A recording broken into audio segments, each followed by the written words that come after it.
First, though, let's bring in our political editor, Andrew Clennell. And as I alluded to in that introduction, big move on the defence front by the Albanese government.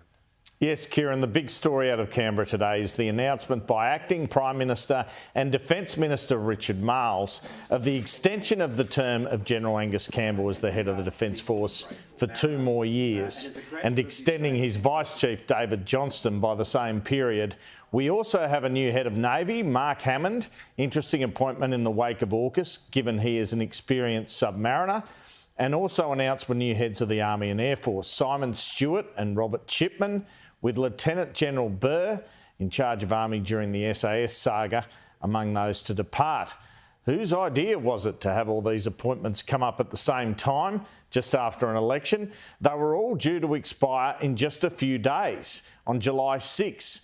Given you are replacing each of the service chiefs here, it does seem reasonable to keep this CDF on, although it will now be quite a long-term appointment.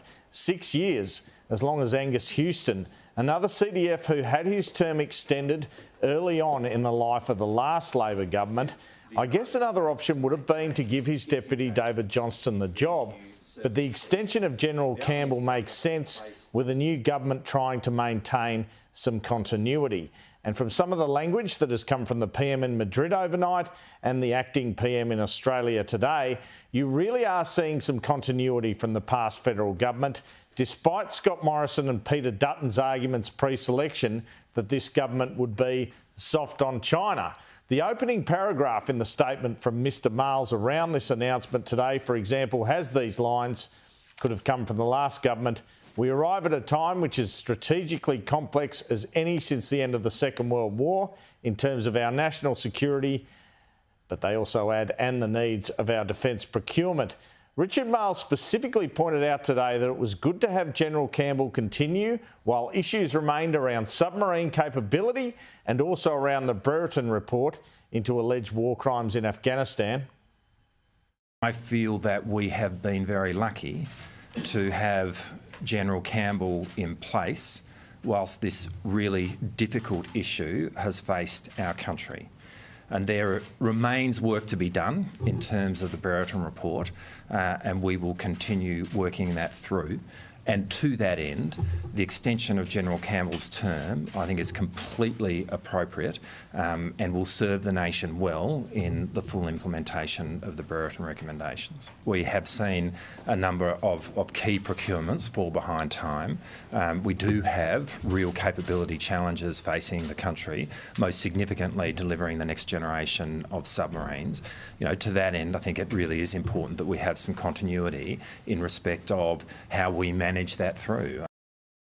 Richard Marles was keen to sink the boot into the last government when it came to our ageing fleets and defence capability. He actually said the last government did not govern, his words. Governments govern, or they don't, and the former government did not.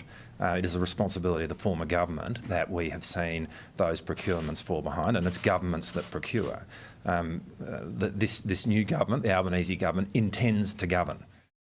Opposition Leader and the immediate past Defence Minister Peter Dutton then pointed out, as was pointed out many times in the campaign, that the last time Labor was in office they really cut back harshly on defence spending.